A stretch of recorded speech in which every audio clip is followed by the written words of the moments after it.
بسم اللہ الرحمن الرحیم، والصلاۃ والسلام علی رسول اللہ وعلی آلہ وصحبہ اجمعین۔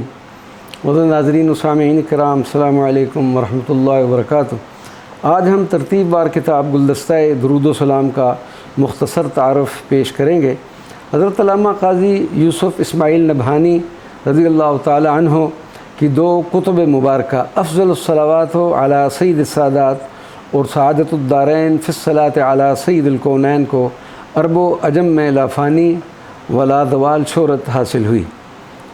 انہی دو بابرکت کتابوں کے صیغہ ہے درود و سلام اور فضائل درود و سلام سے مہکتا ہوا 280 صفحات پر یہ رنگا رنگ گلدستہ ترتیب دیا گیا ہے، اور فروری 2010 میں اس کو شائع کرنے کی سعادت ڈاکٹر محمد ذیشان انجم قادری صاحب نے حاصل کی، اور بلا ہدیہ تقسیم ہو کر اندرون و بیرون ملک عشاقان درود و سلام کے ہاتھوں میں یہ کتاب پہنچی، جس پر ملک و بیرون ملک سے سینکڑوں تہنیتی اور دعاؤں بھرے خطوط و پیغامات موصول ہوئے۔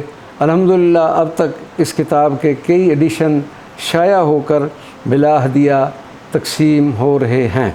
اللہ تبارک و تعالی ہمیں کثرت اور تسلسل سے درود و سلام پڑھنے کی توفیق عطا فرمائے، آمین۔